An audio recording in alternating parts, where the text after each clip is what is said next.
2009, Real Madrid's press conference room. When Cristiano Ronaldo stepped in front of the microphones, Spanish journalists were spitting venom. "You'll live in Messi's shadow," one said. "La Liga is too tough for you," another added. Cristiano just smiled. But behind that smile, there was a fire no one could see, because he was about to do something none of them could ever imagine. And you, right now, are about to witness the most critical turning point of his life. But first, I need to tell you something. This story isn't just about football. It's about how you respond to those who belittle you every day, those who see you as inadequate, those who say, "You can't do it." And believe me, the answer Cristiano gave will change your life.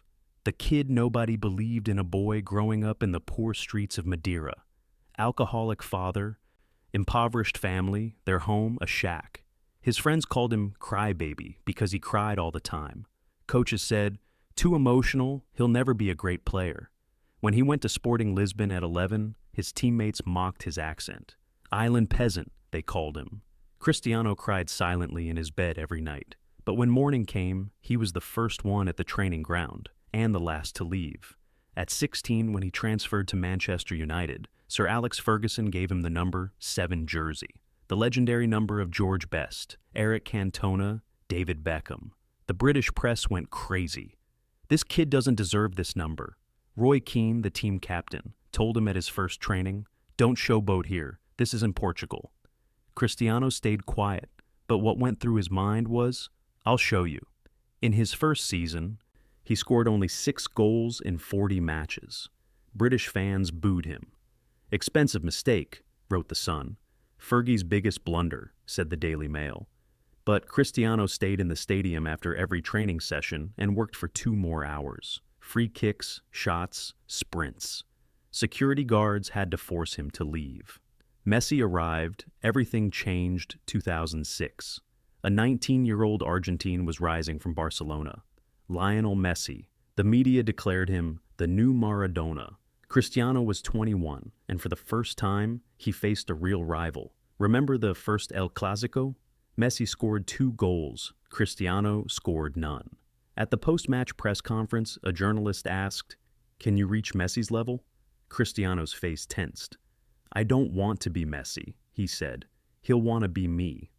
But in the next 3 seasons, Messi won 3 consecutive Ballon d'Ors. Cristiano only got 1. At every awards ceremony, when Cristiano walked on stage, people applauded Messi. "The real GOAT is here," they shouted.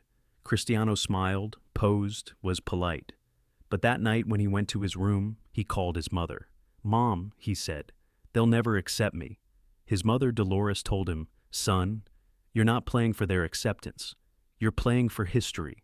Real Madrid, the gates of hell.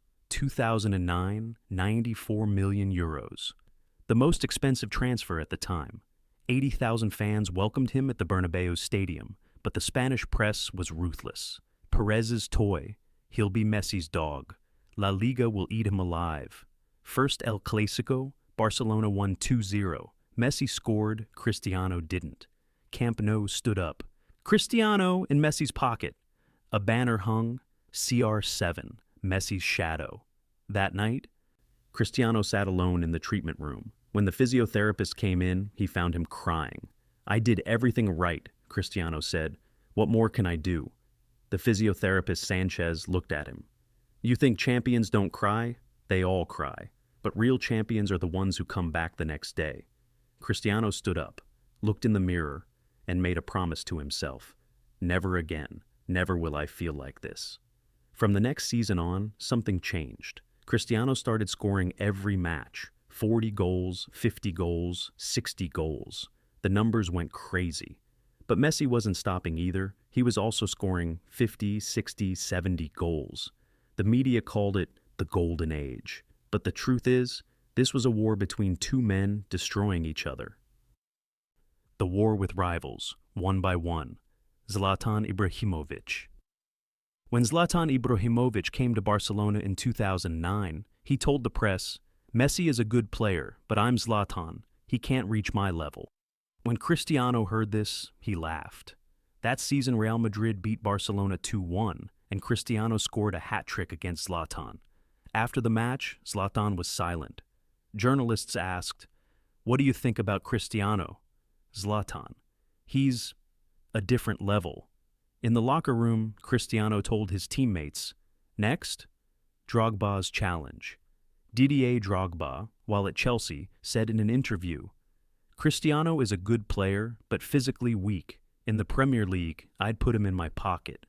2011 Champions League semi-final, Real Madrid versus Chelsea. Cristiano scored 3 goals. After the match, Drogba held his head in his hands in the locker room. He's a monster, he told his teammates. When journalists asked Cristiano after the match, he only said, I don't speak with words. I speak on the field. Xavi and Iniesta's laugh. Barcelona's golden midfield, Xavi and Iniesta, once told the press, Cristiano is a great athlete, but Messi is an artist. That's the difference. Cristiano read this in the newspapers. He said nothing. But in the 2012 La Liga, Real Madrid beat Barcelona by a championship margin. Cristiano scored 46 goals, Messi 50. But the champion was Real Madrid. At the end of season celebration, Cristiano told his teammates, Art, winning championships is art. Ferdinand's mistake. Rio Ferdinand, his former teammate, said in a 2013 interview, Cristiano is an amazing player, but leaving Manchester was a mistake. He could have been a legend here. When Cristiano heard this, he was sad because he loved Rio. But that year, Real Madrid won La Decima, the 10th Champions League trophy. Cristiano scored in the final. Rio watched the match and wrote on Twitter, I was wrong, he's beyond legendary. But the real war wasn't over yet. 2014 Ballon d'Or ceremony. Cristiano walked on stage, lifted the golden ball. But in the hall, Messi's fans applauded quietly. Someone shouted, Messi is better. Cristiano took the microphone and said, Let me tell you something. I'm not competing with anyone. I'm just fighting to be better. Every day, every training, every match. If that's not enough for you, the problem is yours. The room stopped. But Cristiano wasn't finished yet. Messi is an incredible player, but I'm not here to be compared with him. I'm here to make history. And history is written with numbers, with trophies, with memories. Juventus, the final proof. Darn swingy 18, 33 years old. Everyone was saying, Cristiano is old now, finished, past his prime. When he transferred from Real Madrid to Juventus, the Italian press was skeptical. Serie A is too defensive, he won't shine here. First match, Chievo, Cristiano, nothing. Second match, Lazio, nothing again. Press, see, we told you. Third match, Sassuolo. Cristiano scored his first goal and celebrated so intensely that the stadium shook. By the end of that season, Juventus was Italian champion. Cristiano had scored 21 goals, but critics, good but Serie A is easy. Next season, Champions League quarter-final, Atletico Madrid. First leg, Juve lost 2-0. Everyone said it was over. Second leg, Juventus Stadium. Cristiano scored a hat-trick, 3-0. Juve advanced. Cristiano turned to the crowd and held up 3 fingers. 3 goals. Then beat his chest, this is me. Van Dijk's proud words, 2019 Ballon d'Or ceremony. Virgil van Dijk was the favorite. In an interview, he said, Cristiano is a great player, but he's not like before. The era has changed. On the ceremony night, Cristiano didn't win his 5th Ballon d'Or. Messi won. But Van Dijk didn't win either. After the ceremony, Cristiano wrote on Instagram, Motivation never ends. The road continues. That year, at 34, he scored 31 goals in Serie A.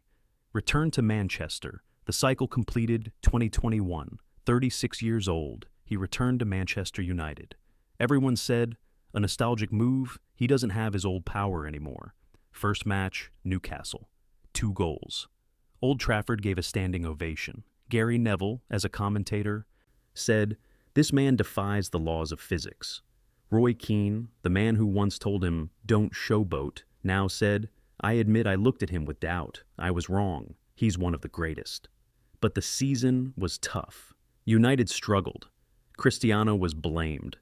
Too old, slowing down the team. A journalist asked after a match, are you thinking about retirement now? Cristiano looked at the camera. His eyes froze. I'm finished when I decide I'm finished, he said. Not you, Not the media, not the fans. Me. As Saudi Arabia. The move. Nobody expected 2023. He transferred to Al Nassr. The European press laughed. Cristiano is going to the career graveyard, defeated by money. A British commentator, Piers Morgan, asked him, "Are you leaving European football? Isn't this giving up?" Cristiano laughed. "Giving up? I've never given up in my life. I'm going to put the Saudi Arabian League on the world stage. Watch and see." In his first match, he scored 2 goals. In the second, 1. In the third, 3. The numbers don't stop. But more importantly, stadiums started filling up. World stars started coming to the Saudi League. Benzema came. Neymar came. The number of viewers increased tenfold. Cristiano wasn't just playing football, he was starting a movement. And finally, 2024, 39 years old, still playing, still scoring, still winning. One day, a young player asked him, "How did you stay at the top for so long? What's your secret?"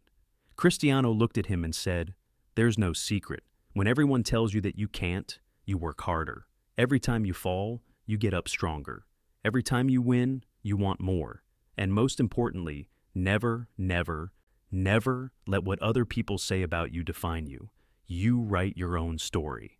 The real war. Now, let me tell you the truth. Cristiano's real rival wasn't Messi. It wasn't Zlatan. It wasn't the media. His real rival was the man he saw every morning when he looked in the mirror. The poor kid from Madeira. The crying kid. The kid they said will never make it. Every day he fought that kid. And every day he told him, "You're not enough. Work more, run more, score more, win more." And that's why, even at 39, he wakes up at 5 a.m. and trains. That's why his body fat percentage is 7%. That's why he scored over 800 goals. That's why he won 5 Ballon d'Ors. That's why he has 5 Champions League trophies. That's why he won championships in 7 different leagues. That's why he won 32 trophies. And that's why, every time a rival tried to beat him, every time the media declared him finished, every time fans booed him, in the end, he was always right. The message for you. Now let's turn to you. Who do you think you are? A failure? Inadequate? Someone who says, "I can't"? Lies. You're just like Cristiano. Maybe you don't play football. Maybe you don't perform in front of millions. But every day you fight your own war, with your own rivals, your own doubters, that voice inside you. And here's what Cristiano would tell you. What they say doesn't matter. What matters is what you do. When people tell you you can't, answer them with proof. When someone belittles you, stay quiet and do your work. When someone thinks they've passed you, work harder and advance far enough to overtake them. Because at the end of your life, no one will speak for you. Only what you did will speak. Only what you won will speak. Only how many times you got up after falling will speak. Final words. Cristiano Ronaldo said in a 2024 documentary, "People will remember me with my rivals. They'll remember me with Messi. They'll remember me with my fights, my battles. Good. Because I didn't come the easy way. I fought for every step, and I would never change that." Now, one last question. Which path do you choose? The easy one or the champion's path? Because what Cristiano showed you is this. If you want to be proven right, first you have to agree to fight. Every morning, every day, against every difficulty. And if you do that, you'll be proven right in the end too. No matter what the enemy says, what the rival does, what the media writes, you write your own story. And when you win, no one can stop you. Because you're no longer at your rival's level, you're above them. Just like Cristiano.